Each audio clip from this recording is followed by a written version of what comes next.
And now, a tale well calculated to keep you in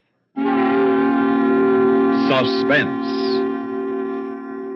In a moment, Act One of You Died Last Night, starring Bob Reddick and Santos Ortega, and written especially for Suspense by Robert Arthur. This portion of Suspense is brought to you by the makers of Alpine cigarettes. What's it like to smoke an Alpine? Well, it's like many pleasant things you know. Nothing at all like the sort of smoking you may be used to. Alpine is a fresh, clear sort of smoke. If this sounds good to you, try Alpine filter cigarettes. There's something more to smoking with an Alpine cigarette.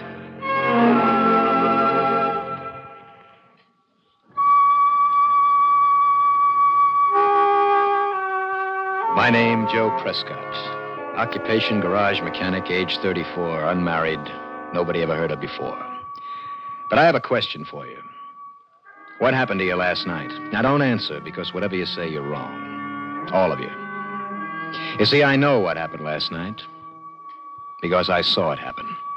You and you and you and all of you. You died last night.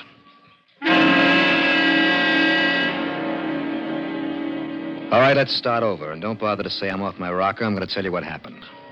And I'm going to do my best to make all of you believe it, because if you don't, all of you, I got a pretty good idea you're going to die again some night soon. So we go back 2 days to the day before yesterday, time exactly 4 p.m., place 30 miles northeast of Bakersfield, California. Characters, just me, Joe Prescott, and Nellie, my pack mule. I was prospecting like I do every year for a couple of weeks for the fun of it. Only this time I'd struck something that looked big.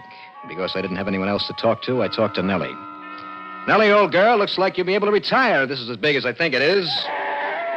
That's right, laugh. But this time I mean it. I'm going to blow a hole in this ridge and see what's down there. A nice big hole. About 12 sticks of dynamite. I tied Nellie to a tree, and then I drilled a hole. I put in 12 sticks of dynamite. I attached a 60-second fuse and lit it. And then I heard the noise. And out of no place, I saw it appear. A kind of blur above the rocks, like a spinning top. I knew I wasn't imagining it because Nellie heard it, too. All right, easy, girl, easy. And there it was. Sitting on the rocks where I just planted the dynamite. A spaceship. An honest-to-gosh flying saucer half as big as a house. I acted automatically, not even thinking, put my foot on the fuse and crushed out the spark. And then I looked at this thing, goggle-eyed. An opening appeared near the ground, and something came out. It looked sort of like a fuzzy orange teddy bear, 5 feet tall. It had 2 eyes raised on long stalks, and those eyes looked at me. And I looked at them. And then this teddy bear spoke to me. Hello, Joe. What do you know? Sure, it sounds funny, but that's what this thing said to me. It's funny because there's a slang line that I use myself, and the teddy bear had just plucked it right out of my mind, along with all the other words that I knew. Please do not be frightened, Joe. I just want some information. I believed it. And I relaxed. The teddy bear nodded. That's better, Joe. How about coming inside the ship with me? I crawled inside, and he followed. The lens-like opening closed, and I was in, well, I suppose it was a control room. It had some dials, some screens like television screens, and a couple of overstuffed toadstools that turned out to be sort of chairs. While I was looking around, the teddy bear started taking off his orange skin. Easy, Joe. Don't panic. This is just a spacesuit I'm wearing. Naturally, it doesn't look like your spacesuits. I can't breathe your air. The nitrogen would poison me. You can breathe my air, though. The nitrogen is replaced by something inert. There. Do I look any better to you? Well, now, he certainly looked more human. Though I don't guess he was. Anyway, not exactly. Out of the orange spacesuit, he looked like a 5-foot-tall old man wearing some flowing green material. He was bald, had pointed ears. He had large green eyes that seemed friendly. Good. Now you're not afraid anymore. Incidentally, what you are thinking of is my ears are really, what's your word? Antennae. Like, yes, like your mouths. Antennae. Yes. Ordinarily, I could use my antennae to hear your thoughts. But your human thought pattern seems so different from ours that we'd better use speech. Now that I've picked enough words out of your mind, and, why don't you call me Tony? Joe? Mm-hmm. Sure. But Tony what? Just Tony, short for Thonian. That's what we call ourselves, Thonians. Just as you call yourselves humans. So you're from outer space? Yes. About 15 light years away. And it seems I got here just in time. I don't get you. What do you mean, just in time? To take the necessary steps, Joe. Necessary steps for what? A few hours ago, our Galactic Survey Bureau picked up radioactive waves coming from space. We located them in this solar system, and I was sent here immediately. Apparently, about 15 years ago, you humans exploded a quantity of radioactive material for the first time. Oh, yeah, I guess so. The first atom bomb. That means you humans have discovered the secret of atomic energy. It won't be long before you're building spaceships and traveling to the stars. I suppose you're right. You see, we Thonians are rather set in our ways.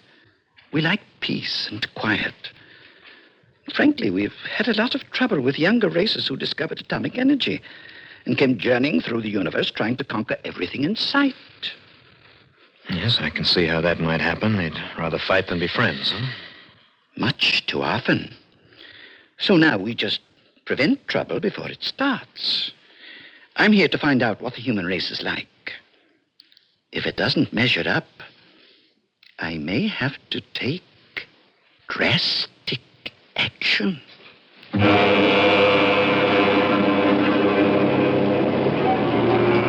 That's what he said. Drastic action. Meaning that if he didn't like our looks, he was going to destroy the human race before it could ever get dangerous to the Thonians. Now, Joe, you mustn't be upset. It may not come to that. I'm here to take corrective action, yes. But I can decide whether it will be mild, severe, or drastic. Mm-hmm. And what does mild mean? Oh, blow up all atomic energy installations. And what would drastic be? That would involve turning your world into a ball of flaming gas. That's nice. But it's hardly ever necessary. Oh, that's a consolation. So what is the other possibility? Severe measures? I'd say eradicate all large cities and towns. You mean wipe them out? Remove them from existence. And kill a few 100 million human beings? Oh, more than that. Reduce the population of the world to, say, 50 million people and let them rebuild. But believe me, Joe, it would be quick and painless. Oh, just like that, huh? Kill off most of the population and leave a few to rebuild? Really, it's not as bad as you think. You could think of it as, what's the word I want? Yes, as, pruning. You mean like fruit trees? Exactly. Sometimes races need pruning, too. And I'm afraid that from the Thonian viewpoint, the human race badly needs pruning. Yes, Joe. Rather badly.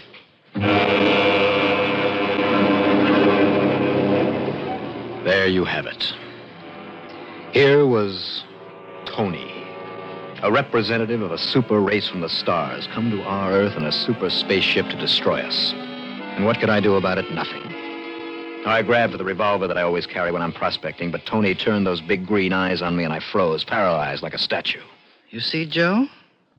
You're helpless. Please accept the inevitable. It'll be better that way. Okay, Tony. What choice do I have? Well, what now? When do the festivities start? Festivities? Oh, you are being humorous. You mean, when do I begin corrective measures? That's right. I suppose you have ray guns, bombs, stuff like that to do your dirty work? Joe, if only you wouldn't use words like dirty work.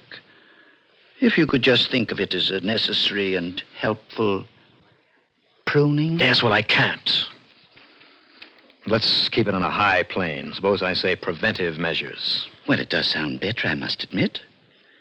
Well, to answer your questions, I do have a store of bombs. Very small, but very efficient. I don't carry any armaments as such. My ship is very light and delicate. It's built for speed, not for fighting. But then, we Tholians haven't had to fight anyone for the last 1,000,000 years. Killed off the opposition before it got started, huh? I guess you could put it that way. Later, the other races we've dealt with have grown up to be mature and peaceable. So there are no wars, interplanetary or otherwise. I get the picture. I don't say I like it, but I get it. Splendid. I'm favorably impressed by your quickness, Joe. Perhaps the human race is better than I think. But now let's start out on our tour of inspection. Inspection? Of your Earth. I have to make it before I decide what preventive measures to take. Mild, severe, or drastic?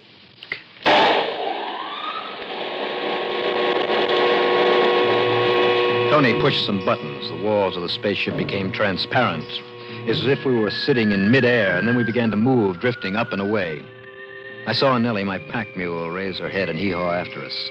And then we were zipping over the mountains until they were only a blur under us. I began to ask Tony questions about how the ship worked, looking for an angle, anything that might help. Tony, did you say that it was only a few hours ago that your race first knew an atomic bomb had been set off on Earth? 4 hours and, let me see, 48 minutes by your time, Joe. And you covered 15 light years in under 5 hours? How could you do that? I thought nobody could travel faster than the speed of light. They can't, Joe. But you see, this ship travels both in space and in time. Travels in time? When I have a long trip to make, I start the space drive and set the automatic pilot. Then I turn the time control forward to the estimated duration of the trip. And there I am, at my destination. Well, that way you can do a year's traveling in a second. More or less. Time travel is a little tricky, but very convenient for long-distance travel. Yes, plenty convenient. But can you travel backwards in time? Yes, the process is reversible. We could go back to that instant when you first saw the ship, if we wanted to. And would I be standing there looking at you the way I was? No, you'd be inside the ship, because you are now. So the past would be changed. Going backwards is a bit tricky, you see. We seldom do it. Now, Tony. Yes? Let me see. If I've got this straight, back on your planet, 15 years have passed since you left? That's correct. And 15 more will pass before I get back, Joe. You humans are intelligent. And rather likable, judging from you. I do hope I won't have to take drastic measures on your world.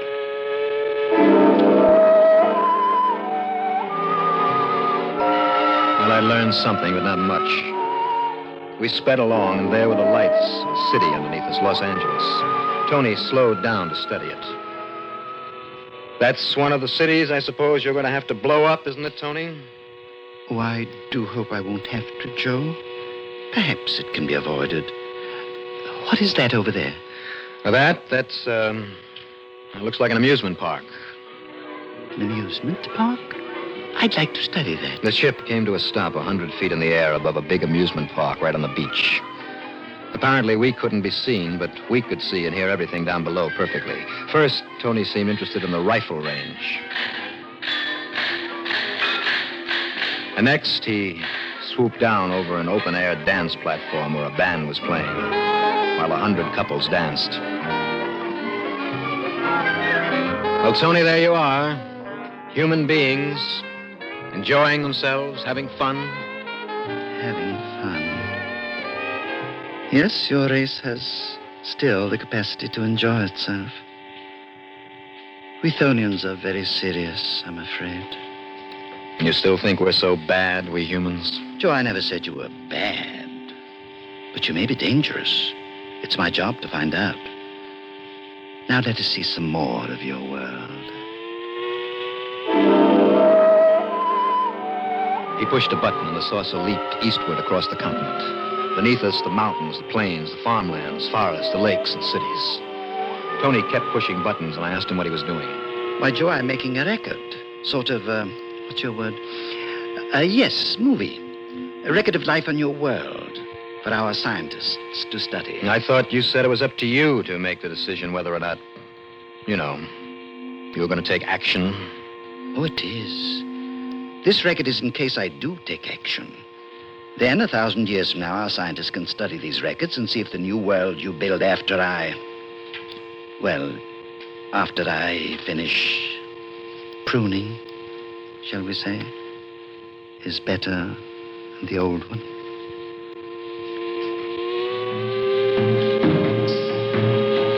What could I say to that? I kept my mouth shut. Suddenly, we were over New York. Tony slowed down the ship and brought it close to the ground. For a minute, we hovered there directly over Times Square, unseen. Directly under us was the usual snarl of traffic, of people coming and going, the big electric signs flashing, the heart of the world's greatest city beating. For a couple of seconds, we just sat and listened. What energy your people have, Joe. What vitality.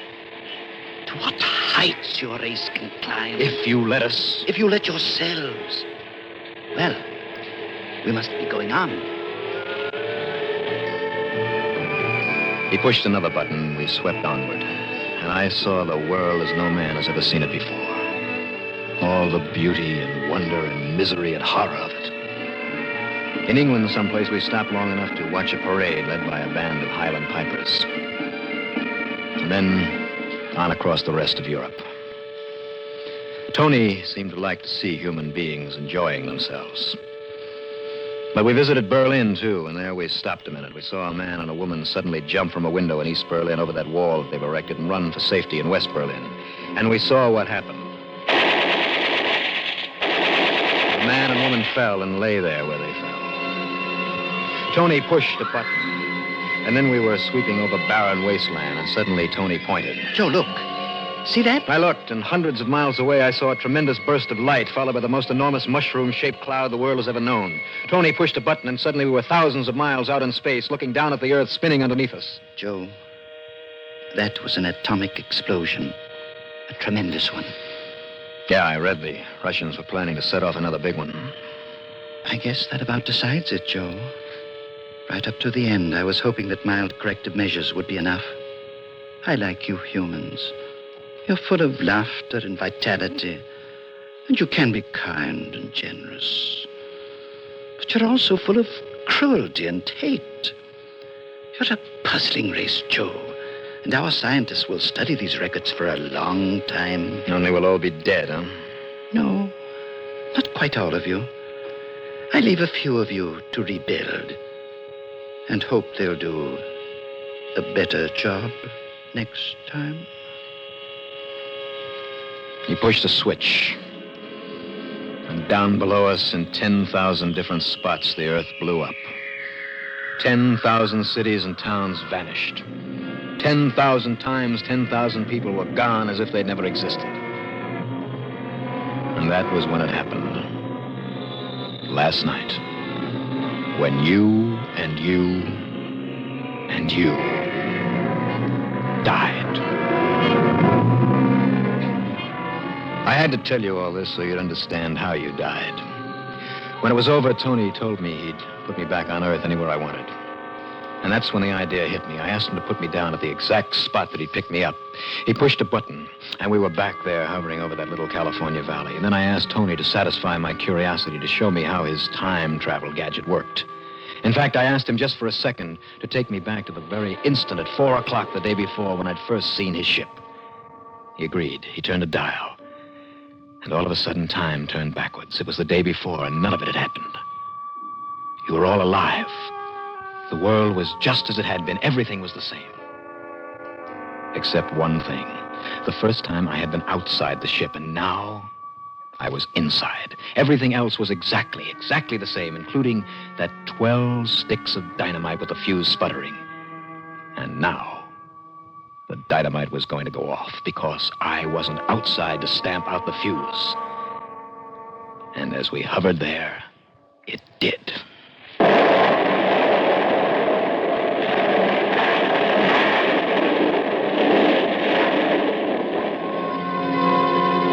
That explosion had ripped Tony's spaceship open, blew me out through a rip in the wall, and as I lay dazed on the ground, I saw the Thonian spaceship go spinning wildly around up into the sky and out into space, and I knew Tony must be dead, because his ship was a wreck. He'd have no air.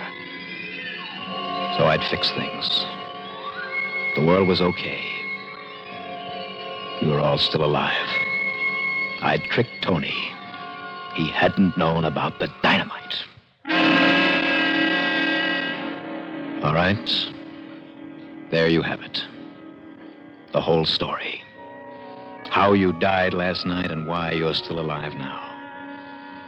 I had a broken ankle and a lot of bruises, but I rode Nellie back to town and told my story. And they laughed at me. I suppose you're laughing at me now, thinking I've made all this up just to entertain you. But you're wrong. You are wrong. Because out there in the stars is a race that doesn't think that we can be trusted. In 15 years, they'll wonder why Tony doesn't come back. They'll send someone else to find out. Just 15 years. Before then, we have got to prove they can trust us after all. We've got to act like human beings. We've got to live up to the best that's in us, not the worst. And we've only got 15 years. I only hope we can do it in time.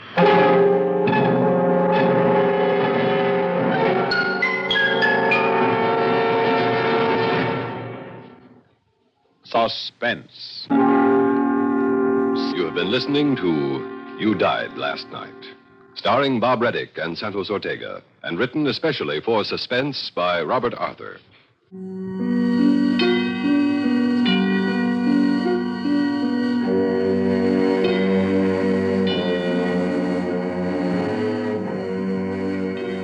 Suspense is produced and directed by Bruno Zerato, Jr.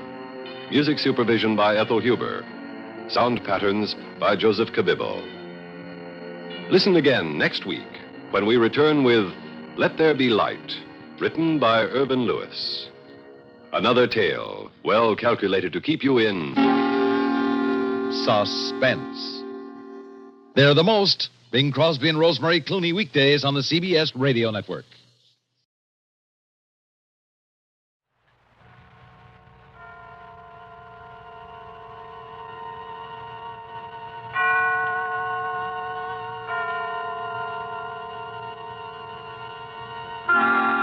Suspense.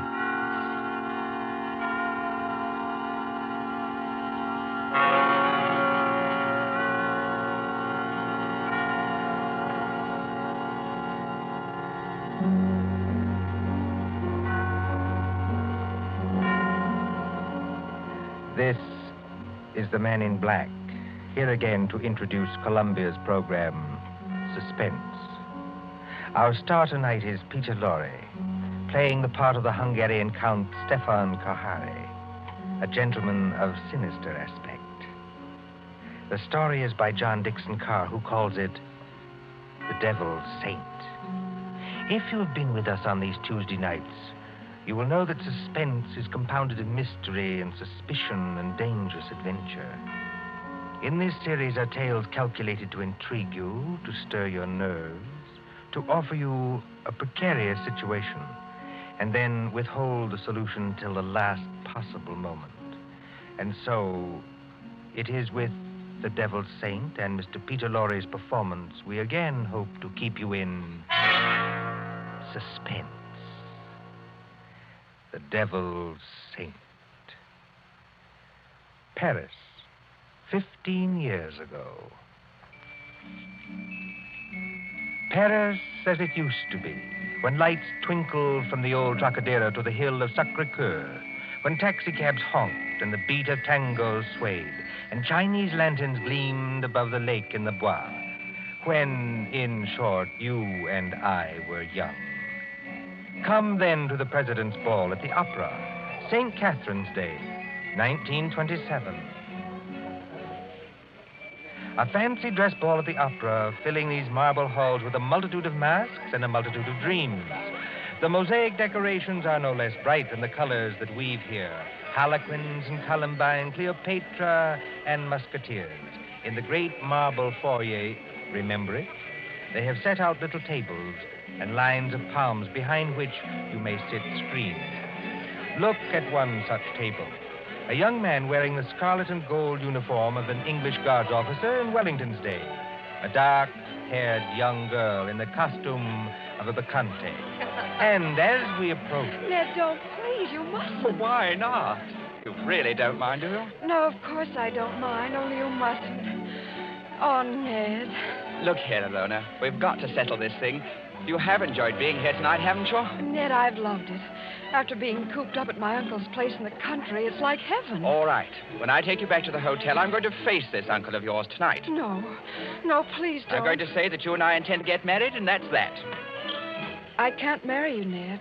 I've told you that. But why not? Just give me one good reason.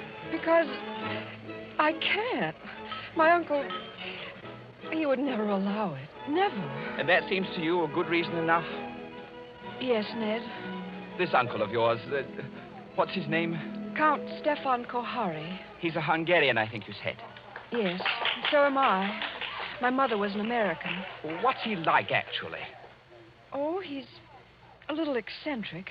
Oh, please don't misunderstand. He's a great scholar and a historian, only he's a little strange. Ned. What is it? There he is now. Your uncle? Yes, that elegant man in plain evening clothes, with the Order of the Golden Fleece across his chest. Oh, I see him. Oh, he looks as black as a thundercloud. He's throwing those two dressed as devils aside as though they didn't exist. Give me my mask quick before he sees us. No, Alona. Why not? We'd better face this out now. Sit still. Good evening, Ilona. Good evening, Uncle Stefan. Uncle, may I present Edward Whiteford? How do you do, sir? How do you do? Ilona, do you think that costume is quite the thing to wear in public? Why not? Well, an older generation might call it immodest. It looks like... Like what? Nothing. Will you go and get your cloak or your domino or whatever you wore here? Uncle, please don't make me go home so soon. It's hardly 11 o'clock. I was not asking you to go home, my dear. I was merely asking you to put on a wrap. All right, I'll get it. You stay and talk to Ned. I shall be delighted. Will you sit down, sir? Thank you. You seem to have quite a gathering at this table. Oh, yes. Some friends of mine from the embassy. They're upstairs dancing now. Well, look, glasses, and still more glasses. You know, I was quite an adept once at musical gases. Have you ever tried it, young man? Well, it's very easy. You take a spoon like this, you see, and... Like it? Well, forgive me, sir, but there's something I'd like to ask you. Yes? I don't know exactly how to say this, so I'd better say it in the shortest way. I want to marry your niece. Well, look out, sir. You smashed one of the glasses. A few francs will pay for that. But there are other things of higher value. At least to me. Oh, maybe I ought to mention first that my full name is Lord Edward Whiteford. My father's the Earl of Grey. Indeed. Why, I only mention that to show we're, well, respectable enough. Well, the British ambassador will vouch for me, sir, if you'd like to ring him up. And perhaps I ought to mention that I've always kept Ilona carefully guarded from the world. Almost too carefully guarded, don't you think? That, Lord Edward, depends on my reasons. Sorry, sir. You have known Ilona about how long? 4 days. 4 days. You wouldn't even choose a business partner in 4 days. Yet to want to marry my Ilona after 4 days. But we know our own minds, sir. You do, huh? Then you know more than the wisest man in this world. However, as one whose dearest wish is Ilona's happiness, I hope it is, Count Harry. Do you doubt what I say? Oh, no, sir. Well, I will make you a proposition. I own an estate in Touraine, not far from Paris. A little chateau, a few hundred acres, fishing, very good stable of horses. I know, Ilona told me. Oh, she did? Well, then here is my suggestion. Why not come down and visit us for a week or two? Why, that's very decent of you, sir. Oh, not at all, not at all. And if at the end of that time you're not cured of this infatuation... Oh, it's not an infatuation. I swear it's not. No? Well, if at the end of that time you're not cured permanently of this feeling, you may take Ilona. And with my blessing.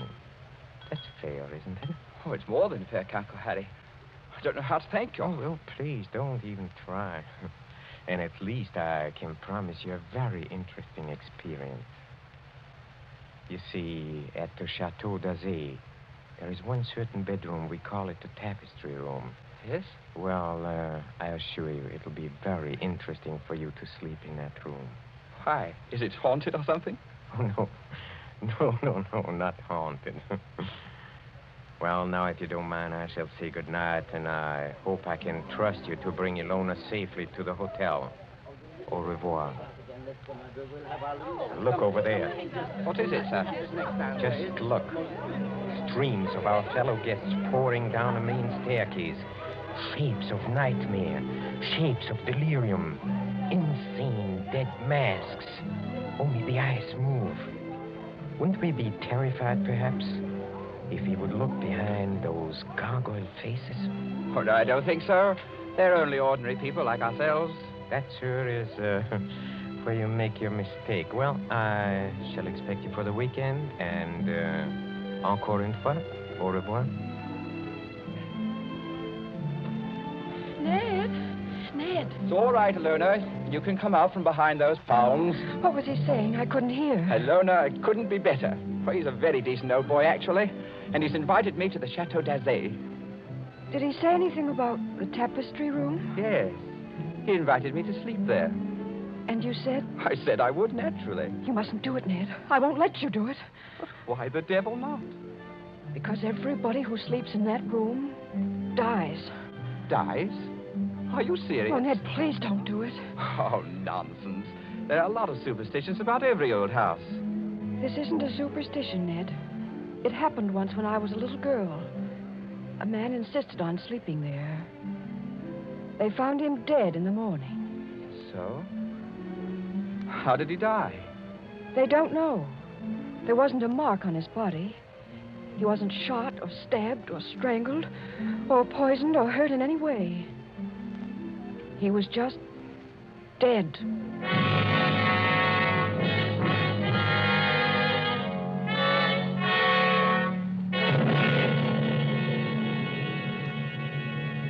Two nights later, in the province of France now known as Indre-et-Loire, but once called Touraine, the ancient land beloved of Rabelais and Balzac. But now, as the wind moans down the valleys, and rain flickers across the apple trees, and thunder stirs in those haunted hills, it can bring little comfort to a young man driven in an ancient carriage from the railway station along snake-like roads. To what destination? Ahead, a lift of lightning shows the gray walls and conical slate-roofed towers of a chateau set some distance back from the road. Lights shine from its narrow windows, dimly seen through the rain as... Driver! Coachman! Oui, monsieur. Is that the Chateau d'Azay up ahead? Oui, monsieur. I will take you to the very door If what? Why do you cross yourself? if I am permitted. What should stop you? Only fear, monsieur. And I am not much afraid. Listen. What was that? Only the dogs, monsieur. They keep many dogs, large dogs, at the Chateau d'Azay. Well, here we are. Bonsoir, monsieur. And if I may be permitted a word of advice, Well? beware of the tapestry room.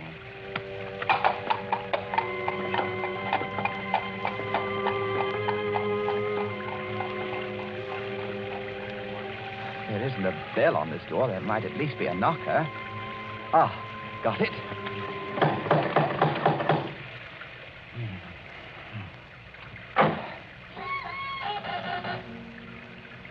Et alors, monsieur? Vous cherchez? Je cherche le Château d'Azay et Perhaps it would be better if monsieur spoke English, yes? You are Lord Edward Whiteford. Yes. Monsieur is expected. Please to enter. Monsieur's hat and coat. Thank you. Ned. Hello, Ilona. Oh, La breath pas, ma petite, votre uncle. Oh, you'd better not kiss me, Ned. Madame Flay says to look out for my uncle.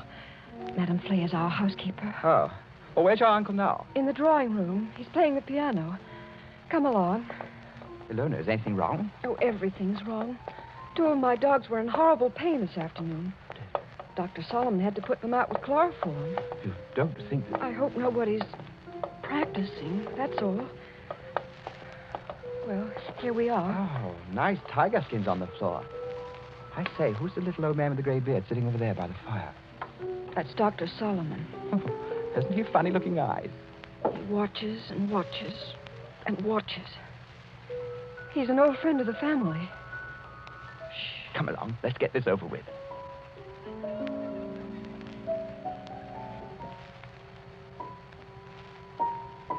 Ah, Lord Edward. Well, I see my niece has anticipated me. Welcome to the Chateau d'Azay. Thank you, Count Harry. Oh, you must be very wet after your long drive. Go up to the fire and warm yourself. Madame Flay. Yes, monsieur? Please tell Antoine to take our guest's luggage up to the tapestry room. The tapestry room, monsieur? That is what I said, Madame Flay. Yes, monsieur. By an odd coincidence, Lord Edward, Dr. Solomon and I were just discussing the fate of the last person who slept in a tapestry room. This is not good, my friend. This is against my advice. It's against his advice. Here, Dr. Solomon croaking. This is not good, I tell you. It is the wrong season of the moon. The wrong moon. But there is no moon tonight. It's raining cats and dogs. Don't talk about dogs. Nevertheless, it is the wrong season of the moon. I say no more. Cheerful blighter, that doctor. Don't do it, Ned. I won't be responsible if they make you do it. But look here, Count Harry. What did happen to the last bloke who slept in the tapestry You room? mustn't call him a bloke, sir. He was a very saintly gentleman. The Bishop of Tours. That was some time ago when Ilona was only 15 years old, but surely she must remember it.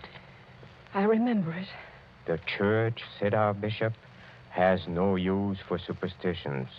Well, he insisted on sleeping there. I made it as comfortable for him as possible, but he was found dead next morning with a crucifix still in his hand. Was it poison? There was no poison, monsieur. No. Here, Dr. Solomon. It's true, Ned.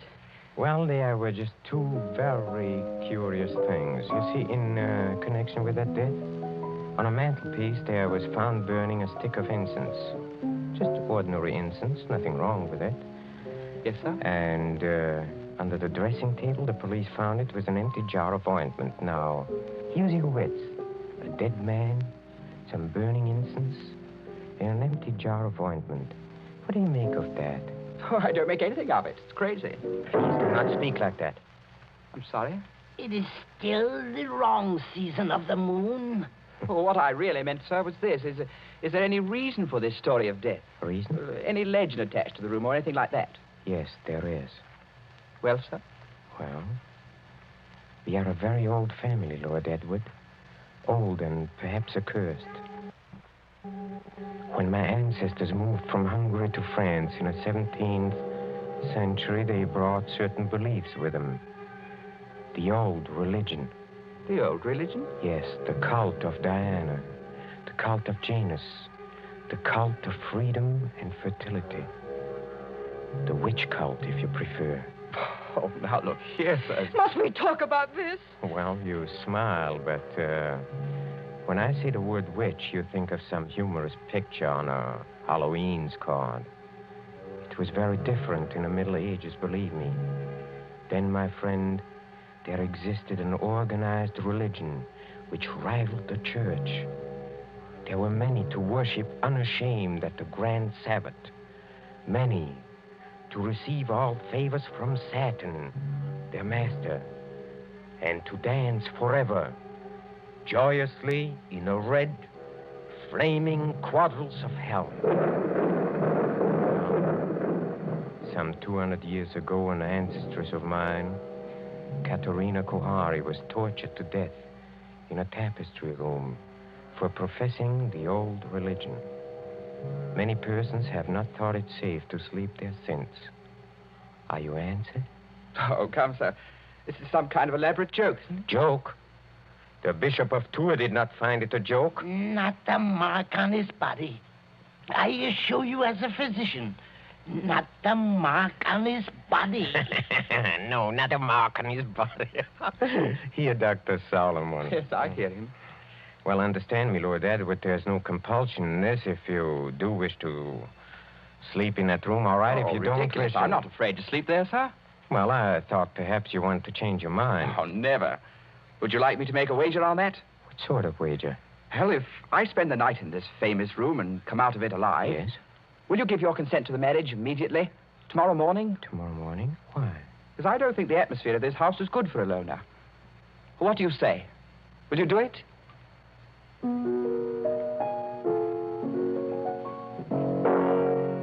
Very well, Lord Edward.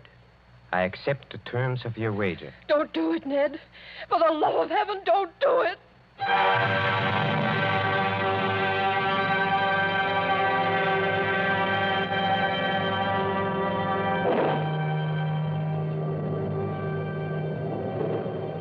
High up in the north tower of the Chateau d'Azay, under the conical slate roof, is the circular room hung with faded tapestries.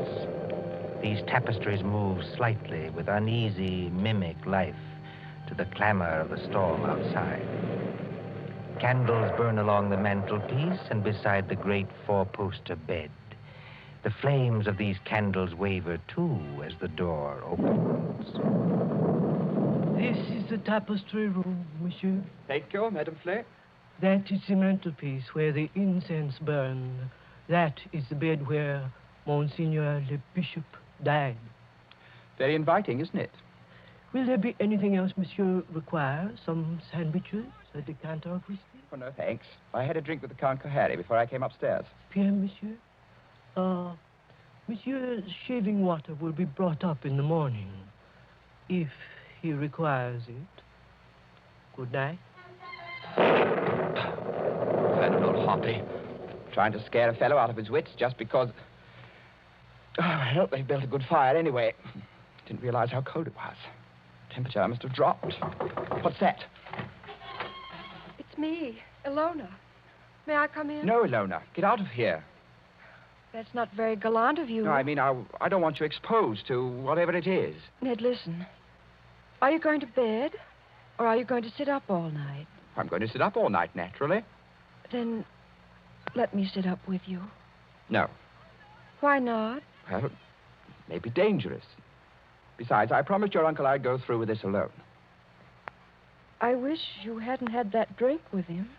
Why? He couldn't have done anything to it. It was you who poured it. Yes, that's true, only... Listen. What is that? It sounds like footsteps. Yes, but where's it coming from? Seems to be right here in the room. It seems to come from all directions. Doesn't it sound like somebody walking between the walls? By George, it is someone walking inside the wall. Get behind that tapestry, Ilona. Quick. Hide there.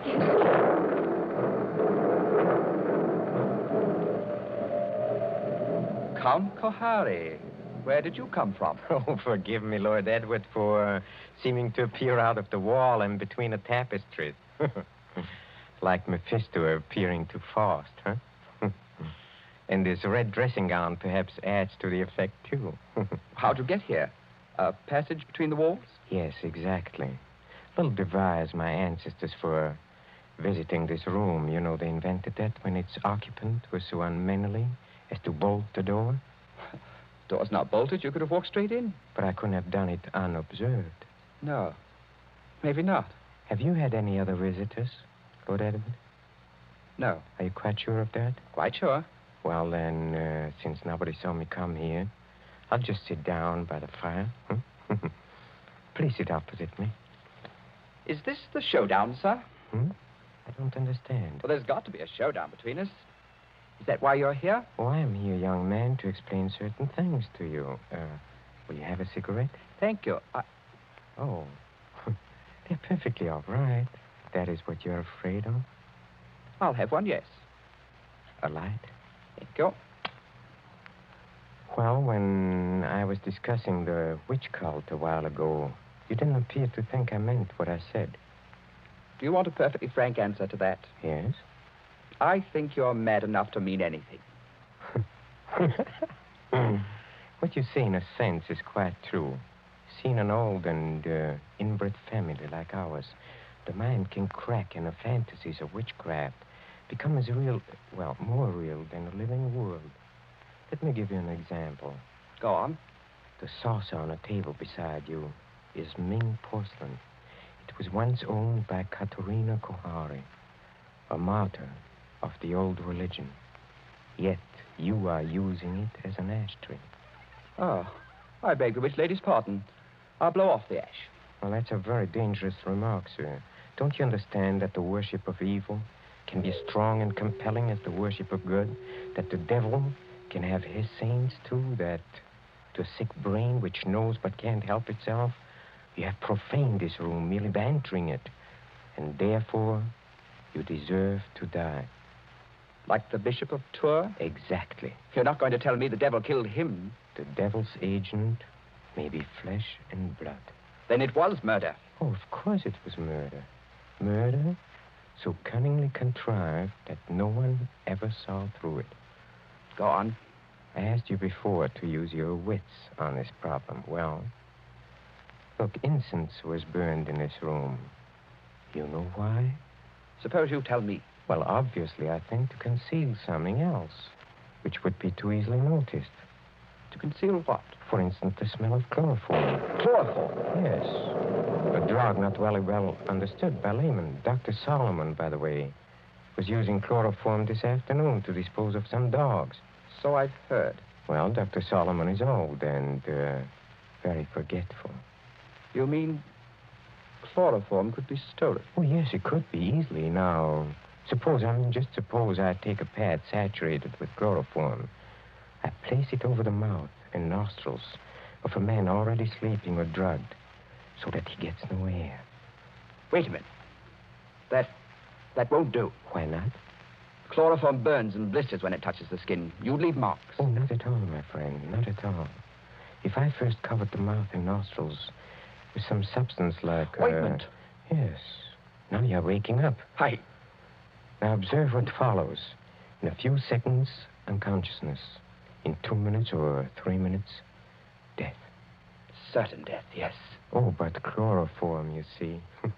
It evaporates very quickly. There is no trace in the stomach since nothing has been swallowed. Well, delay your post-mortem for 24 hours. Very easy matter in these country districts, and no trace remains in the blood. Murder without a mark, Lord Edward. Murder without a mark. You can't do it, Count Kohani. There's one thing you're forgetting. What is that? I'm not sleeping and I'm not drugged. Oh, yes, you are. How?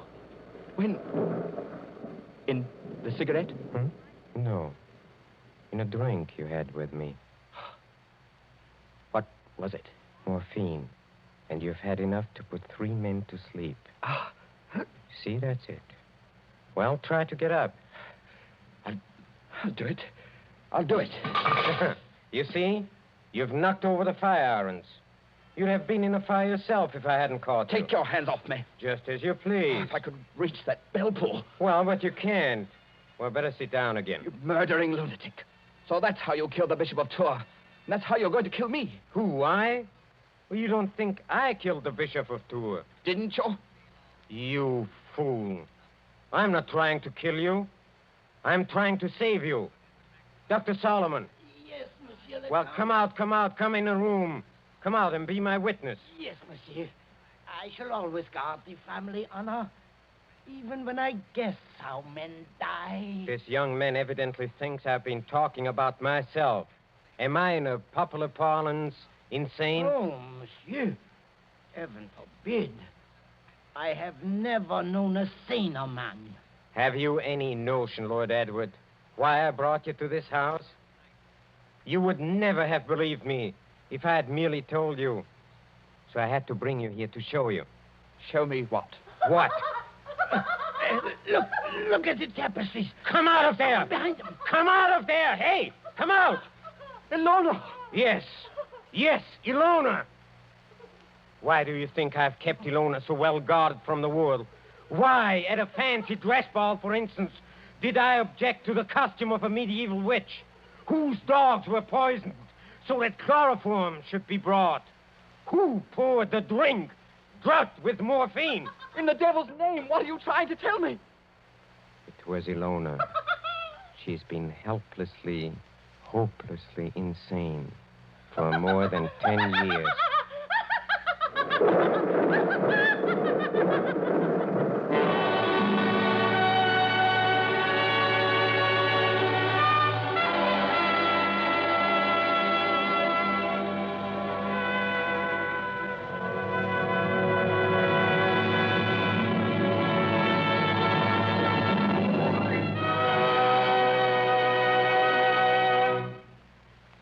And so closes The Devil's Saint, starring Peter Lorre. Tonight's tale of suspense. This is your narrator, the man in black, who conveys to you Columbia's invitation to spend this half hour in suspense with us again next Tuesday.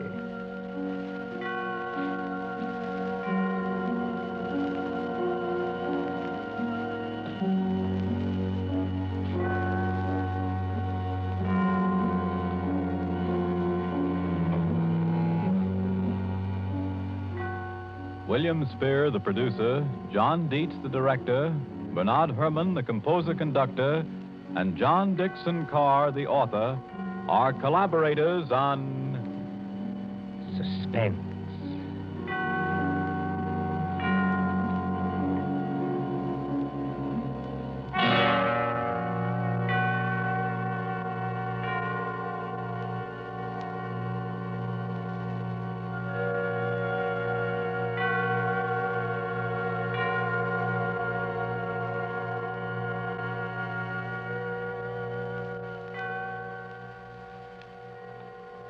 This is the Columbia Broadcasting System.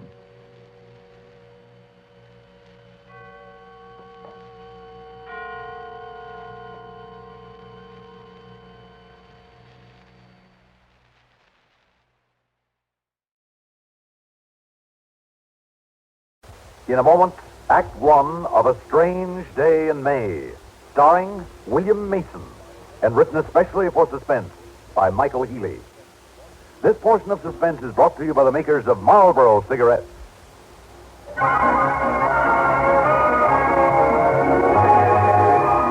Julie London sings the Marlboro song.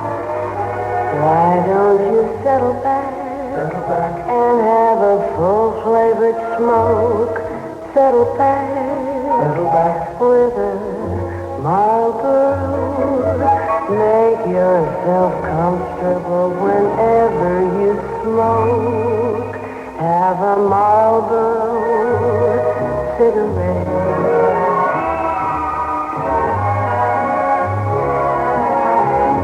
You get a lot to like with a Marlboro filter, flavor, pack or box. Try Marlboro, the filter cigarette with the unfiltered taste.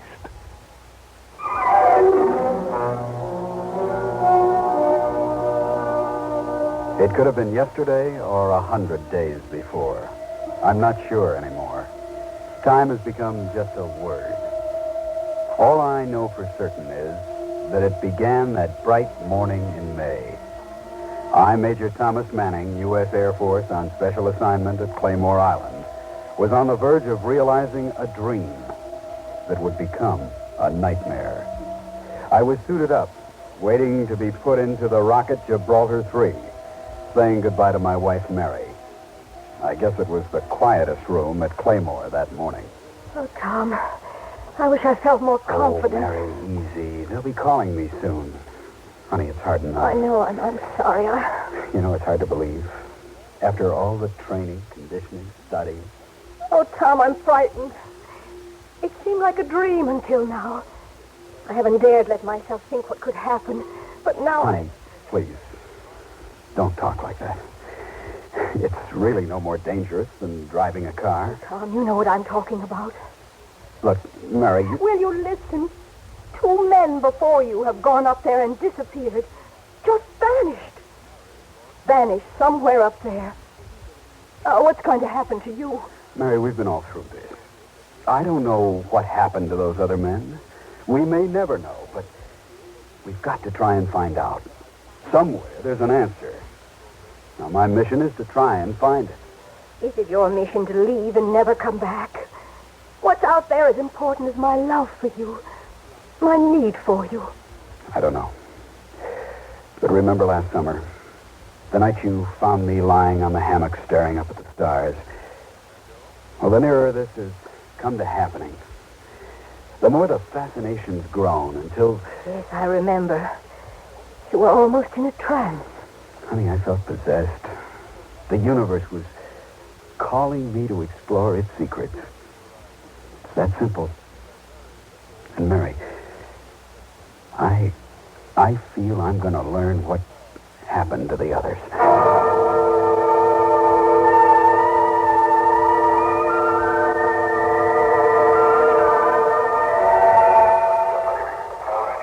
This is Maurice Tarplin speaking to you from the network pool at Claymore Island facility just off the southern coast of California, where astronaut Major Thomas Manning will blast off within the hour into the frontier aloft we know as space.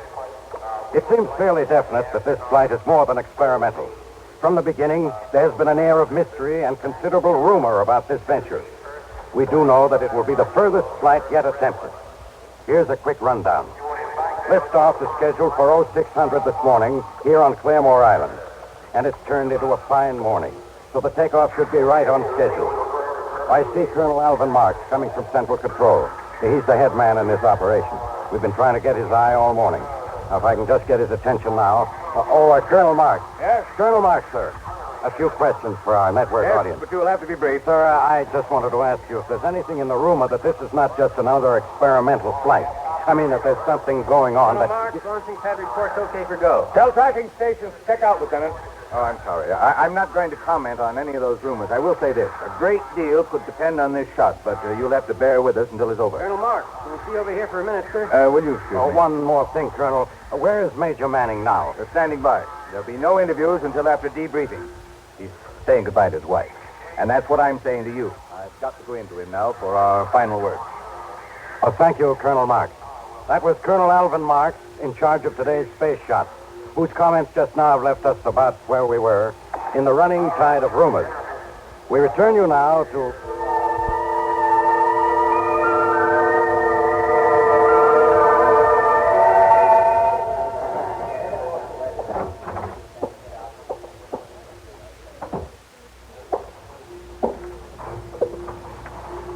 Hello, Colonel Marks. Well, it's almost time. How do you feel, Tom? Fine, sir. And anxious. Good. Mary, you'll be able to watch the liftoff from here if you like. Colonel Marks, do you think there is life, hostile life, on any other planet? We can only guess. Possible. I'd say that if there is, it would be a far different kind of being than we know, but who can say? It'll be a long time before we know the answer to that. Maybe they'd be like us. Perhaps, but I doubt it. Tom, may I speak to you a moment privately? I'll stand over by the window. What is it, Colonel? Tom, you remember what both the missing men reported just before they disappeared? Seeing a strange blinding light. Yes, a blinding light coming at them out of nowhere that seemed to gobble them up. Any new theories? None. Maybe some celestial current powerful enough to... If you can see it, don't get too close. Just see what you can make of it and come back down. I will, sir. And we'll be waiting to pick you up in the desert as arranged. Goodbye, Tom. Good luck. Thanks. I'll be talking with you over the intercom. Well, honey, that's it. Oh, Tom, hold me for a minute, please. Now, it's going to be all right. I'll be down before you know it. Come back to me, Tom. And, Tom, I'm very proud, too.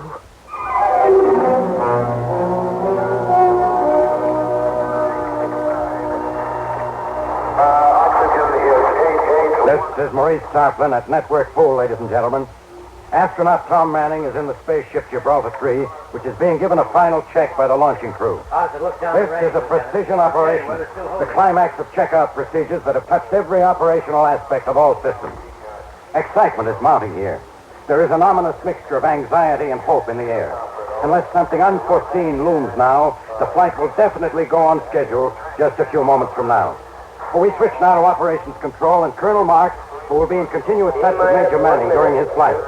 Come in, Colonel Marks, at operations control. This is Colonel Marks. Hello, Gibraltar 3. Come in, Gibraltar 3. Can you read me? Over.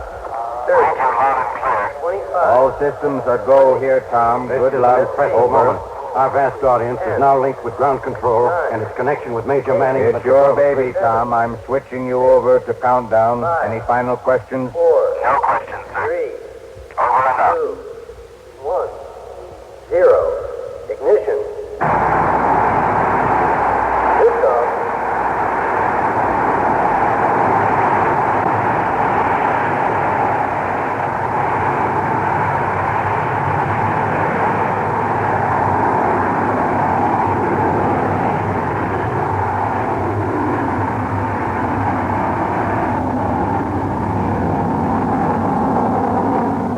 Colonel Marks here, Tom. Liftoff was perfect. You are climbing nicely. How do you feel?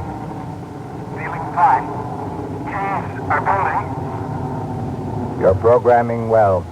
Pressure okay. Oxygen okay. You'll be entering maximum Gs in a very few moments. Roger. She's beginning to vibrate now. Standing well. Altitude 36,000 feet. She's settling down. Cabin temperature building. Otherwise okay. You're still climbing nicely. Climbing nicely.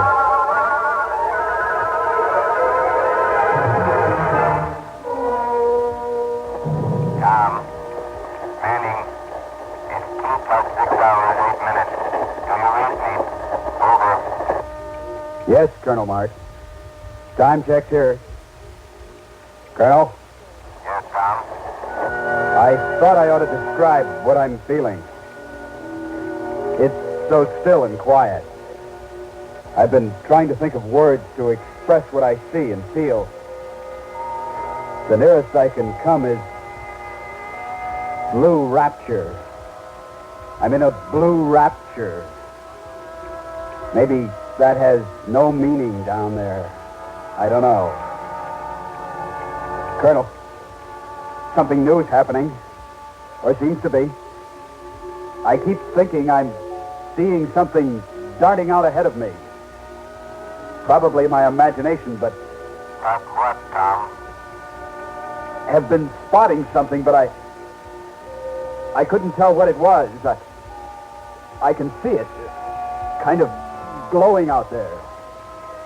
It seems to be getting closer. Tom, what's wrong? I suddenly feel very strange. Hard to get breath, yet oxygen pressure is fine. Don't understand. Tom, you're being pulled off your course. Check your control. Aye, sir. I'm trying. But they're fouled somehow. Can't understand it. Keep trying. We can't guide you. You're not responding to ground control. Can't do it, sir.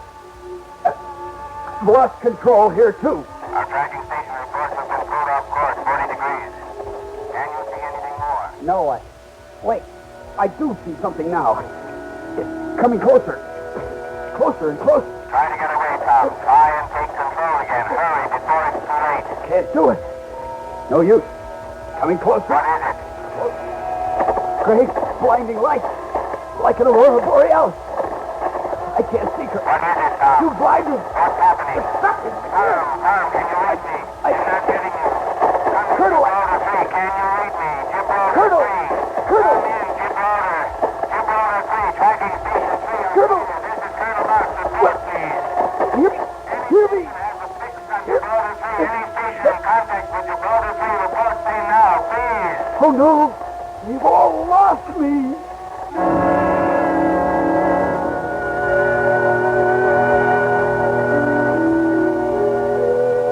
When I realized I'd lost contact with the Earth, I blacked out.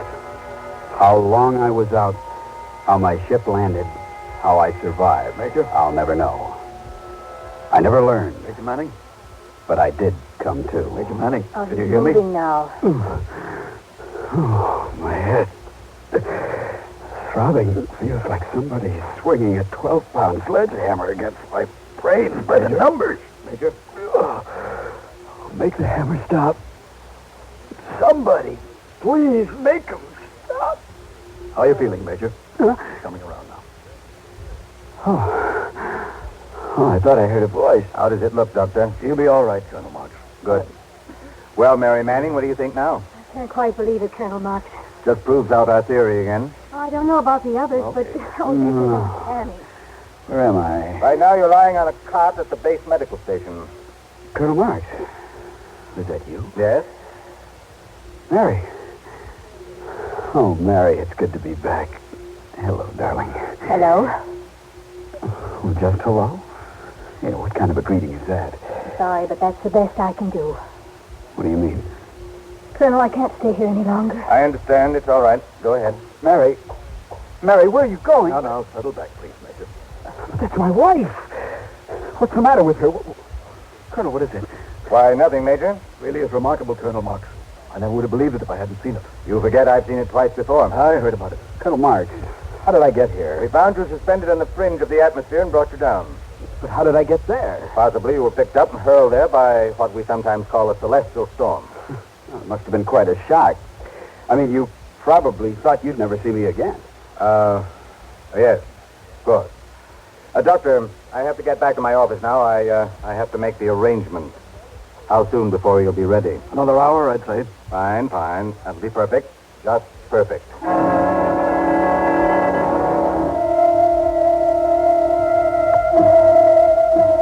And about an hour later, I was taken somewhere by two men from the rescue crew.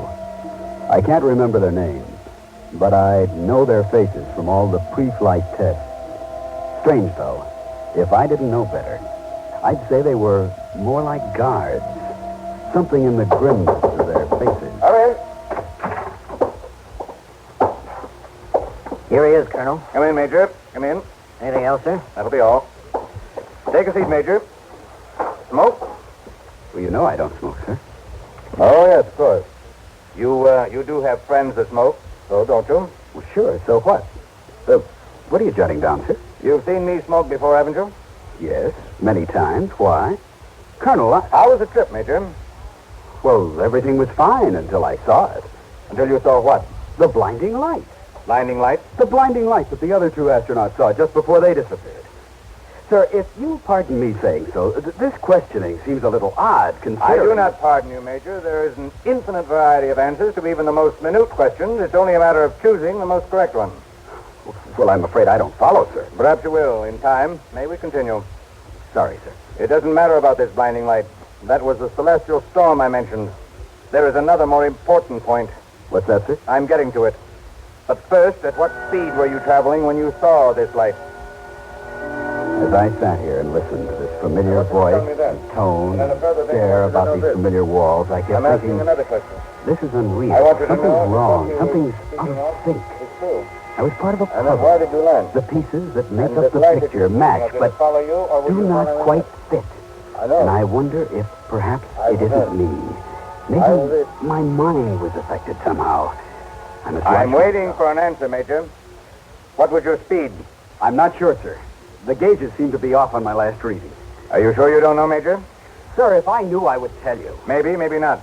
But why shouldn't I, sir? You might have reasons of your own. Now, what reason could I possibly have for withholding information from What you? time did you lift off this morning? What time did I lift off? I'm waiting for your answer. 600 hours. And now to the point, Major. What was your mission? My mission? You mean the space probe? Calm now, Major. Let's get down to cases. Call it a space probe or anything else, but wasn't your mission to get information about our installations here? I don't get it. It's as if you didn't even know me. My mission was to learn what happened to the other 2 men. I see. What are you doing, Colonel? Calling the guards. I'm finished with you. It's up to the doctors now. The guards? Well, exactly why do I need to be guarded? Colonel, the doctor. Hello, thank you. Colonel, I'll kill you with your own gun. Oh, now look, Donovan. Be sensible. Return that revolver. It won't help you. No, thanks. I know exactly what's going on. You're only making it hard on yourself, son. We'll try and help you if you let us. Colonel, sir, are you all right? Tell him yes. Everything is all right. Return to your post. Yes. He's gone. Now what? I don't know. I've got to think. Mary, I gotta get home and tell her what's happened. Sorry, Colonel, but I'll have to belt you one. Give yourself up. The authorities will get you sooner or later. See you, Colonel.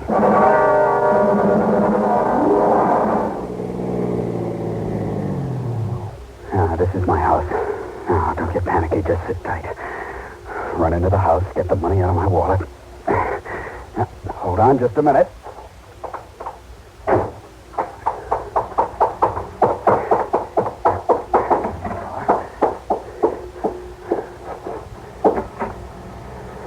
Now, let's see, where'd I leave my wallet?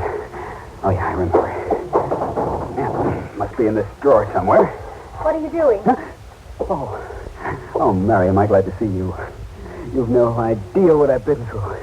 Here, let me pay the cab driver and I'll... No need for that. It's been taken care of. Oh, I see. Mary, Don't touch me.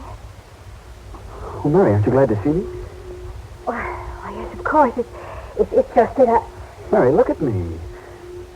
Mary, this is your husband, Tom Manning. Mary, what's the matter with you? What's the matter with everybody? Nothing. Nothing at all. Well, then why do you look at me like I was some kind of a bug or something? It's like you're not even the same person I said goodbye to this morning.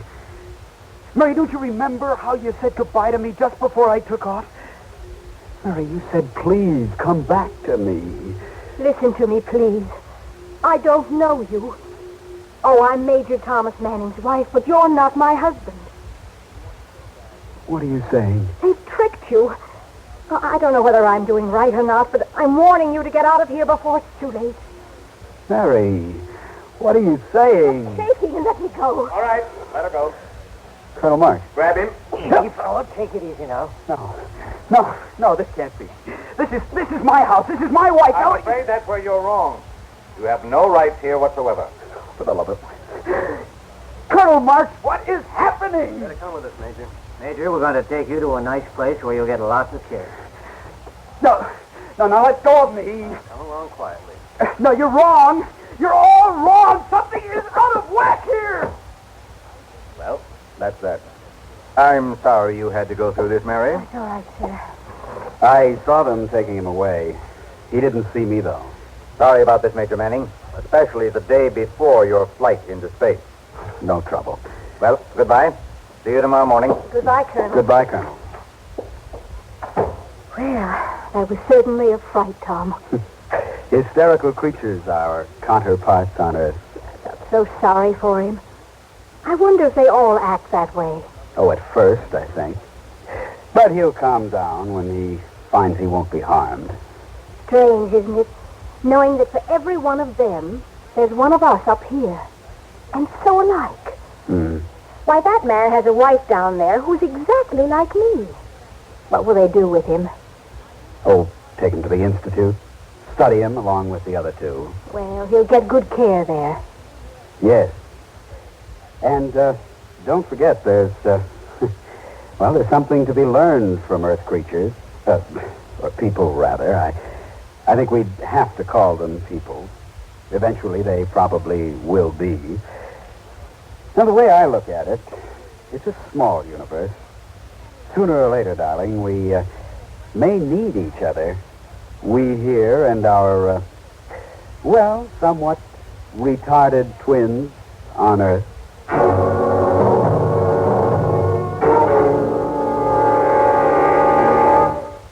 Suspense. You've been listening to Strange Day in May, starring William Mason, and written especially for Suspense by Michael Healy.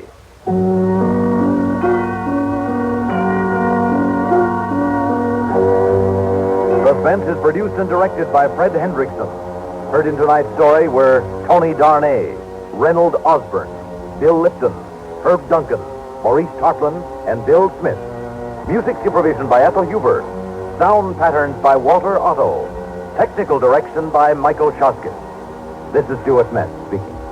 Listen again next week when we return with another tale well calculated to keep you in suspense.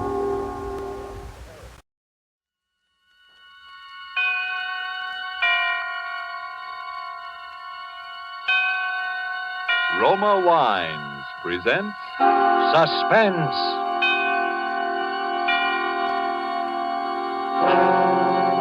Roma Wines, made in California for enjoyment throughout the world. Salud. Your health, senor. Roma Wines toast the world.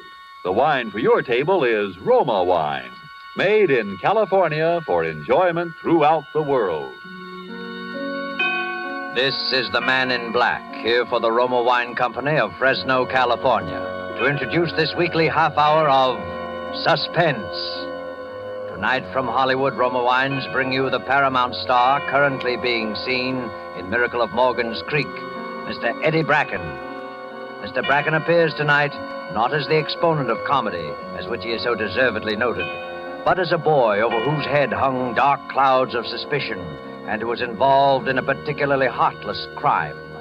And so with The Visitor, and with the performance of Eddie Bracken as a young man who called himself Bud Owen, we again hope to keep you in suspense.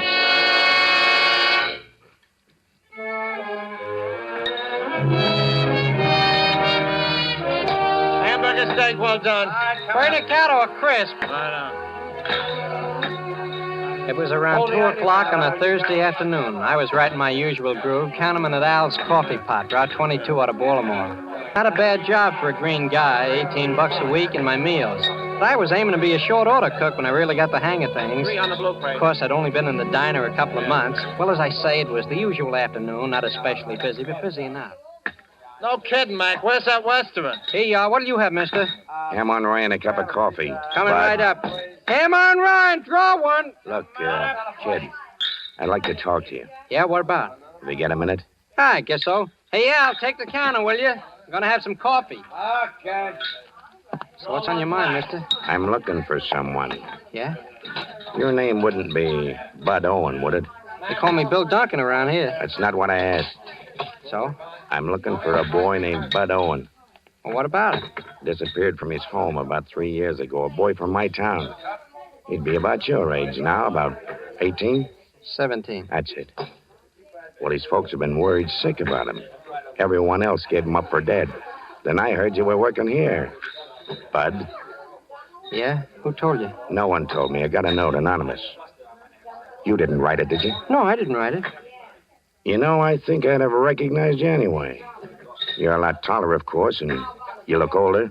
Yeah, anyone would, wouldn't they? Same ears, though. I call them wings. That's a good one. Know who I am, of course. Mac Burrell. Used to be chief of police. Oh, pleased to meet you again, Mr. Burrell. Well. Bud Owen. A lot of know-it-alls are sure going to be surprised. Surprised? At what? Why, to see you. Edgerton is certain to a man that you're feeding fishes off White's Pier. And when they see you, boy, I can't wait. Look, Mr. Burrell, just what is your proposition? Why, Bud, I want you to come home again with me. Oh? Of course, things have changed some in 3 years, but not too much. If you take it easy, if you have a friend to help you over the rough spots, you'll feel right back at home in no time. I see. This way, you're depriving yourself of everything a boy could want. Good home, lovely parents. Yeah. wealthy parents. You make it sound kind of nice at that, Mr. Burrow. And, Bud, did you know that your father has offered a $10,000 reward for anyone who finds you? No, I didn't know that. Don't you think you ought to come home, Bud? Maybe I should. And think of your folks. Think how your poor mother suffered. Yeah. Think how happy it'd make him. Well, Mr. Burl, if you really think it'll be all right. Why, sure it will. It may be a little tough at first, all the excitement, people staring at you, but that won't last long. You got to expect some excitement. Oh, I suppose it was an event having a hometown boy drowned. Drowned, boy? They thought you were murdered.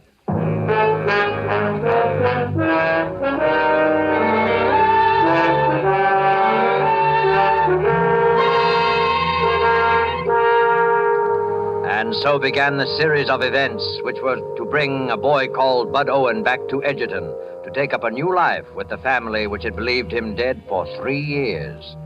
Tonight, for Suspense, Roma Wines present Eddie Bracken, whom you have heard in the prologue to The Visitor by Carl Randau and Leanne Zugsmith.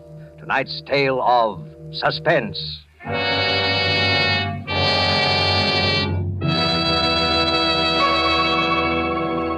In this brief intermission in the play, let's imagine ourselves for a moment in a flower-garlanded Bermuda, seated on the terrace of the exclusive Coral Beach and Tennis Club.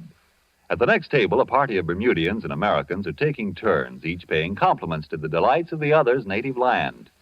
An American has just praised the famed flowers of Bermuda. Then a Bermudian tops him with this. Among great American delights, he says, one of my favorites is right here on our table. It is this splendid wine we are all enjoying. Bermuda imports it from the justly renowned wine districts of California. It is your internationally esteemed Roma wine. Yes, and Americans themselves have certainly not overlooked the great and enjoyable qualities of these fine Roma wines. Proof is, Roma wines are America's largest selling wines. Such outstanding popularity must mean here are wines that are more taste-delighting, more satisfying in their richness and fine wine quality. Yet, with all that as your reward for specifying Roma wines, you'll be amazed and delighted to hear your dealer say, Roma wines cost only pennies a glass. That's because here in America you pay no high import duty or long voyage shipping charges for these fine Roma California wines. Don't fail to enjoy Roma wines. R-O-M-A, Roma, made in California for enjoyment throughout the world. And now it is with pleasure that we bring back to our soundstage our star, Eddie Bracken, as Bud Owen in The Visitor, a tale well calculated to keep you in suspense.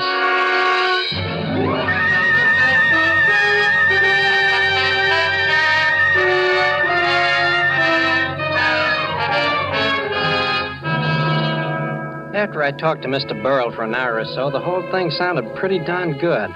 I quit my job at Al's Coffee Pot the next afternoon and met Mr. Burrell at the station. We took the 5 o'clock train for Edgerton. On the way, Mr. Burrell gave me the lowdown on what had been going on in the town for 3 years. How the town thought I was murdered and how my mother and David Cunningham, my stepfather, just wouldn't give up hope that I was still alive. And he told me how my mother hadn't changed anything in my room. She was so sure I'd come back. Although she bought new stuff for the rest of the house, new rugs and a couch, things like that, Mr. Burrell described it so plain I could almost see it. Well, by the time we got to Edgerton, I was feeling pretty sad for my mother.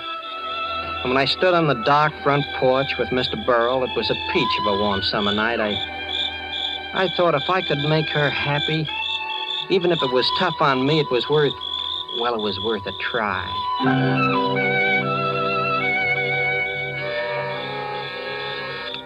Brace yourself, youngster. This is it. Yeah, sure. I'm okay, Mr. Burrell. Did you, Burrow? Yeah, and here's Bud. Bud. Hello, Father. Come in, Bud. Here, let me have your suitcase. Is your mother, Bud? Bud. Hello, Mother. Bud. This time it's really Bud, Judith. He's come back to us. Oh, Bud. Bud. It's all right, Judith. Oh, my big baby. Why, you're so tall I can hardly kiss you. Well, now, come, Judith. Let's go into the living room. Come along, Burl. Oh, I always knew I'd be silly when you came back. Here, let me push your hair down. Oh, Now you look more like my Bud. gosh, I wouldn't have recognized this room. Isn't that couch new? Mm-hmm. And the rugs and drapes. I don't know how we'll ever be able to thank you, Burl. Why, seeing Judith so happy is a reward enough. Oh, yes, that reminds me. Drop into my office tomorrow, Burl, and I'll take care of that other, more tangible reward. Mother, I don't know how to begin. I mean to tell you how sorry. Oh, don't tell me anything, darling. Nothing matters except that you're back. That's the spirit, Judith. Only your right hand, Bud. It's all bandaged. Oh, that's nothing. I burned it while working in the diner. It's nothing, Mother. Well, folks, it's been a long day for an old man. I guess I'll run along. Right away, Mr. Burrow? Why, you just got here. You'll be seeing plenty of me, Bud. Right now, though, you should want to be getting acquainted with your folks again. Yeah. I'll see you tomorrow, Dave. Good night. Good night. Good night. Well, have you noticed, Judith, how deep Bud's voice is now? Yes, it was just a little pipe when he left. But it was beginning to break, wasn't it, Bud? Gosh, I guess so. It must have sounded pretty awful. And he shaves, David. Every day, Snooky? Well, gosh, not quite.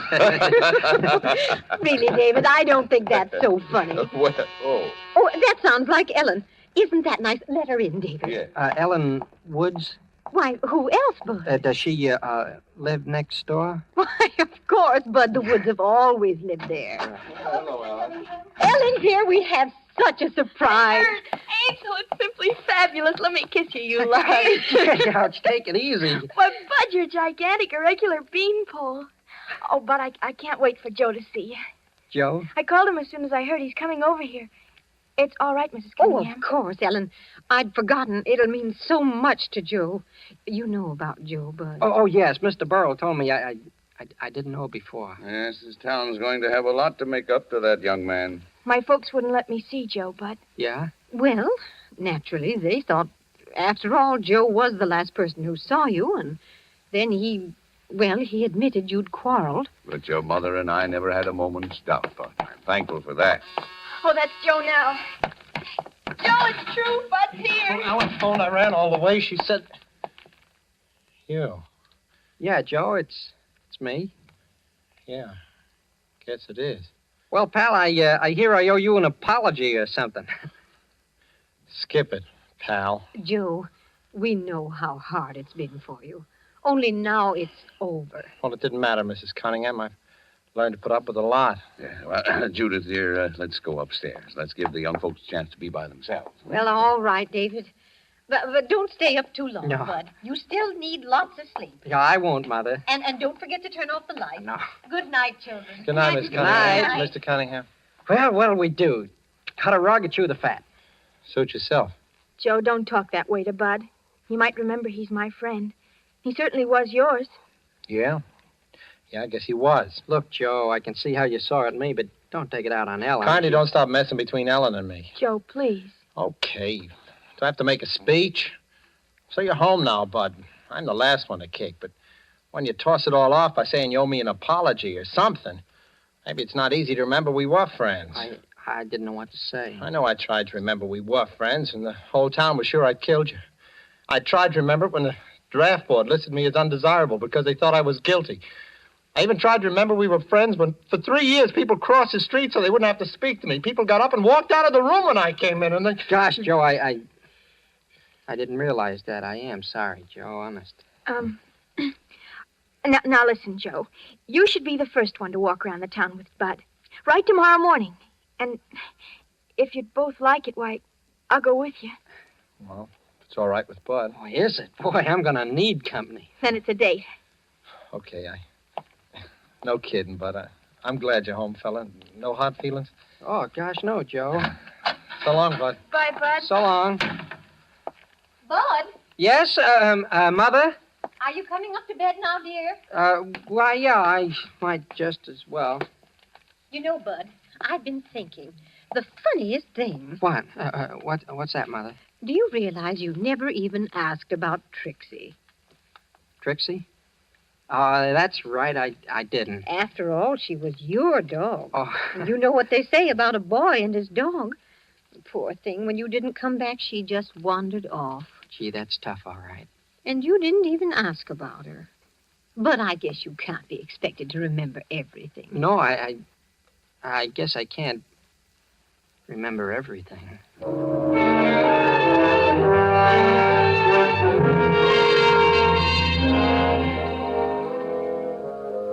My mother kissed me goodnight. I went upstairs to my room, and it was just like Mr. Burrow told me it would be. Everything seemed to have gone all right so far. I undressed and turned out the lights, but before I got into bed, I locked the door just in case.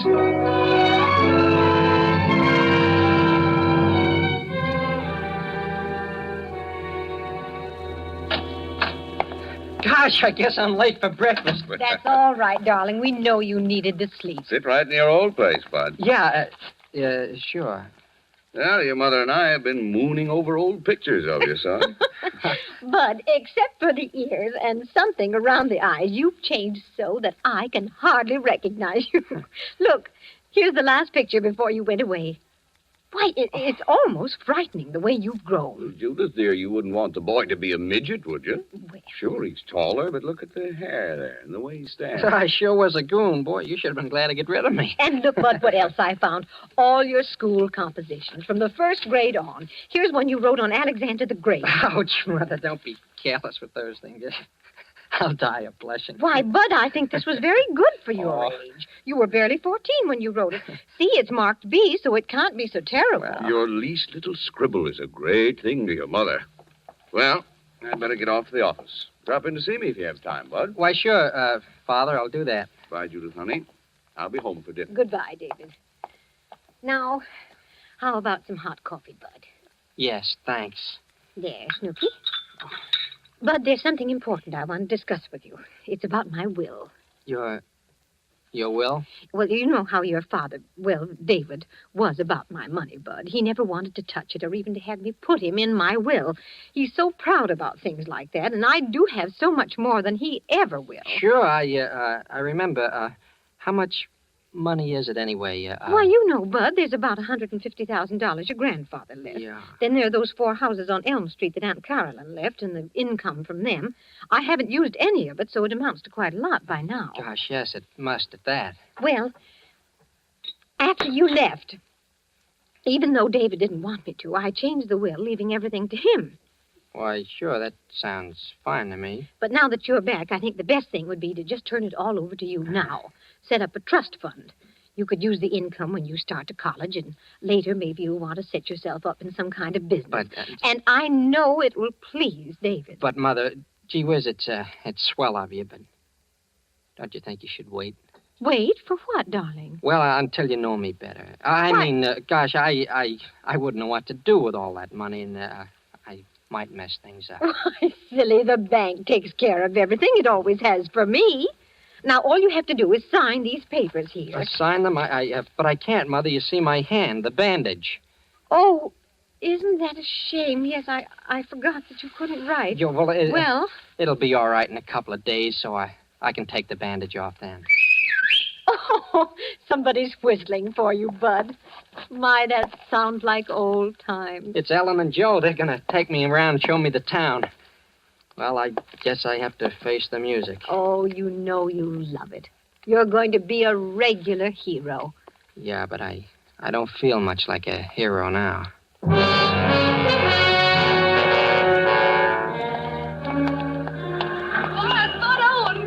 Now you're in for it, Bud. Oh, Bud, you're really real, and you've grown but divine. Hey, you're choking me. Oh, I've just been telling everybody you're back. It's too sensational. It's like having a new boy in town, and do we need some? Gosh, I shouldn't think you'd have any trouble. Why, you're cuter than ever. Oh, listen to him. He's got a line. Gee, he sends me. Is that something? The best thing you ever called her before was buzzard egg. Well, gosh, I called her something beside that once in a while. Well, you did call her Mary Louise. Well, of course I called her that. Gee, it's swell to see you, Mary Louise.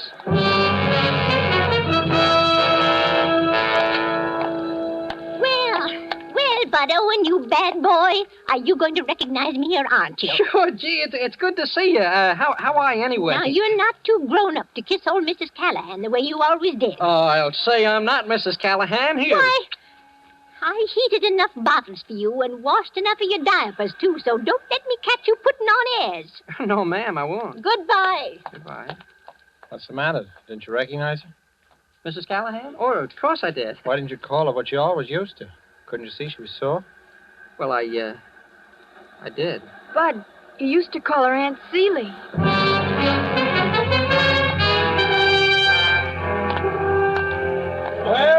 Well, I couldn't believe it, but I daren't refute the evidence of my senses. It's the Owen boy, Bud Owen. Well, I'm glad to see you, sir. I just saw your mother. Heard you were back. She told me she was bringing you down to my office in a day or two. Yeah, she told me. Your mother's 1 in a million, young man. She thinks only of your welfare. I hope you've learned to appreciate her.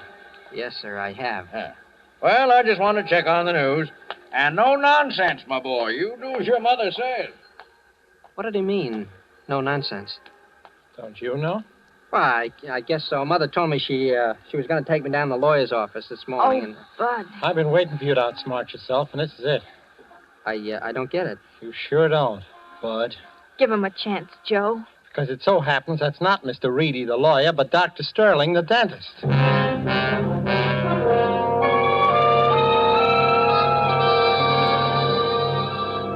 I talked fast, and Ellen took my side. And when we got Joe calmed down, I knew he was going to watch me like a hawk from then on. That afternoon, Ellen got the real snazzy idea of going to the beach. My father knocked off work and drove us down, sort of to celebrate my homecoming. It was really a hot day, so when we got there, the others made a beeline for the water, but I didn't because of my bandaged hand. I stayed around the beach club near the pool. When it began to get dark, we all dressed and went down to White's restaurant for seafood dinner. Then we walked out on the pier. The same pier where I was supposed to have been murdered. I remember I said something about taking the body back to where X marks the spot, and everybody laughed. Isn't it heavenly out here? Oh, gee, this breeze is swell. Well, Bud, looks like you and Joe are right back where you were 3 years ago. Yeah, I guess so, Father. Yeah, this railing is just where we stood, isn't it? When you and I had our fight. Yeah, about. What's that phobia people have looking down from tall buildings? I get it looking down at the water from up here. Oh, you shouldn't worry, Ellen. You swim like a fish. Now, me, I should really feel funny. About ready to go home, children? I don't want Judith to worry you. All right, Mr. Cunningham. It's been such a heavenly day. Bud, wait a minute. Come on, Joe. Wait, a couple of things I want to talk to you about. Later, Joe, Ellen, and Father. Only take a minute. First, about your not being able to swim. But, Joe, you knew about that. I never learned. That was why... Sure. Everybody knew Bud Owen couldn't swim.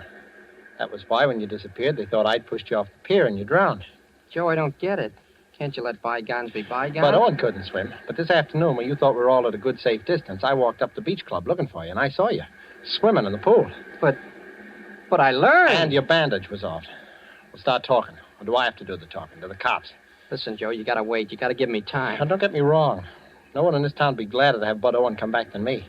After all, I've taken plenty because he disappeared, but rather than let Mrs. Cunningham be fooled... That's what I mean, Joe. You gotta give me time to square things. Just a little time. You better move fast, brother. Joe, no matter what you think, you know I haven't hurt anybody. No, not yet. And if you give me time, nobody will be hurt.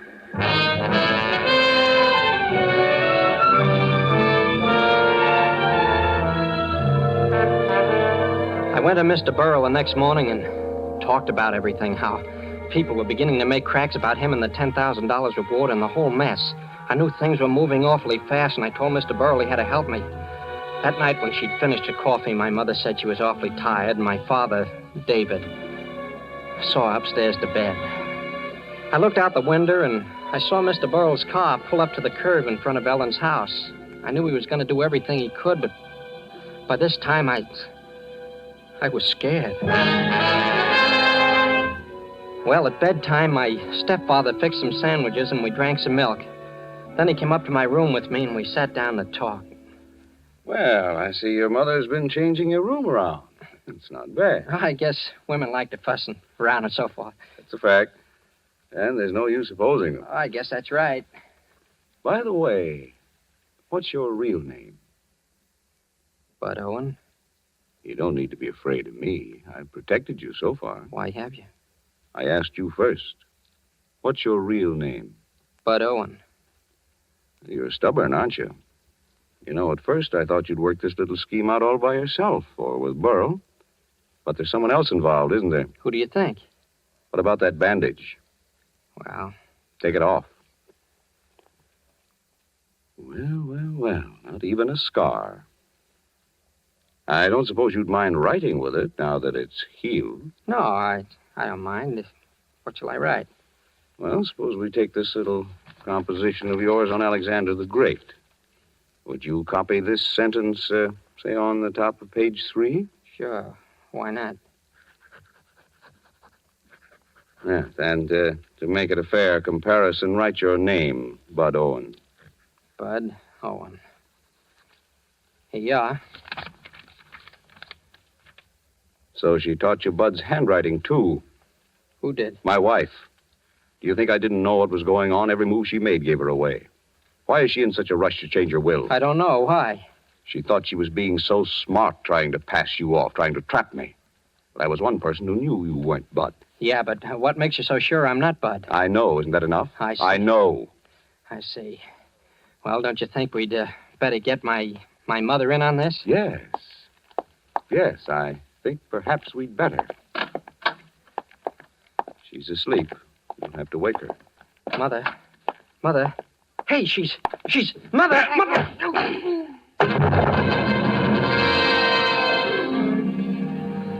When I came to, I had an awful pain in the head. I was in my room in bed, and Ellen and Joe and Mr. Burrell were there. For a minute, I didn't know what had happened, and then I remembered. Mother. Where's my mother? She's all right, Bud. She's in the hospital.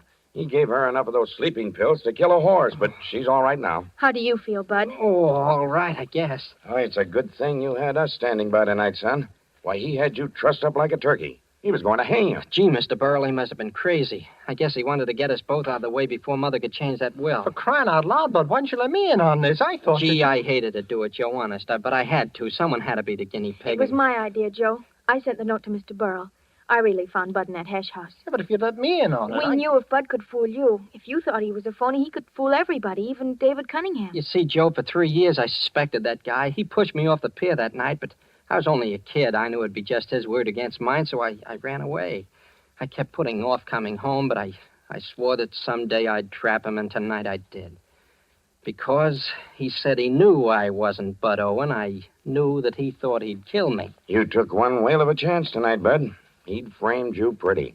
Another half hour, and we'd have found your mother dead, you strung up, and that suicide note you wrote propped up on the dresser. Kid. A suicide note? Why, I just copied a sentence out of an old composition, something about Alexander the Great. Alexander the Great? Listen to this. It is terrible what awful crimes are done for greed and ambition. Signed, Bud Owen. Sure, you see? I was just writing... What? And I signed that? Holy...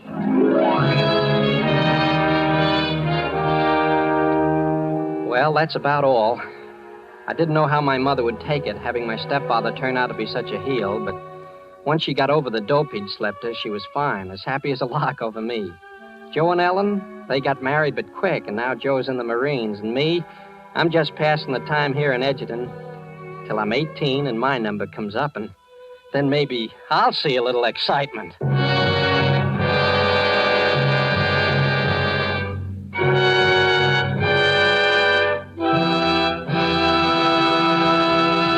And so closes The Visitor, starring Eddie Bracken, tonight's tale of Suspense.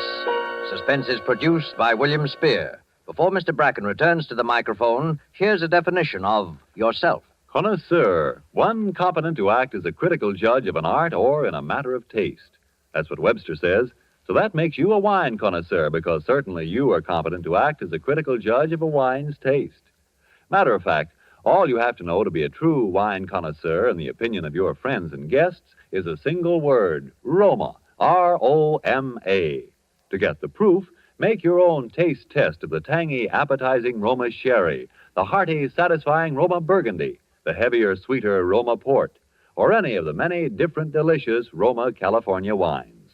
If your favorite dealer is temporarily out of the kind of Roma wine you prefer, ask for it again, please.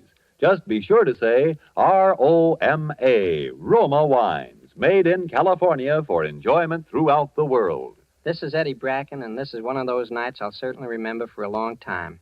I've always hoped, A, to be allowed to play a real, genuine, dramatic role, and B, It's been an ambition of mine to get a crack at this show, Suspense, because, well, I think it's tops. The next 2 broadcasts in this series should be particularly interesting. I know I won't miss either of them because Orson Welles is going to star in that very thrilling story, Donovan's Brain, which will be done in 2 parts. 1 part next Thursday and part 2 the following week. And one more word, don't forget to buy some war bonds. Eddie Bracken will soon be seen in Paramount's Hail the Conquering Hero. Next Thursday, same time, you will hear Orson Welles in Suspense. Presented by Roma Wines, R-O-M-A, made in California for enjoyment throughout the world. This is CBS, the Columbia Broadcasting System.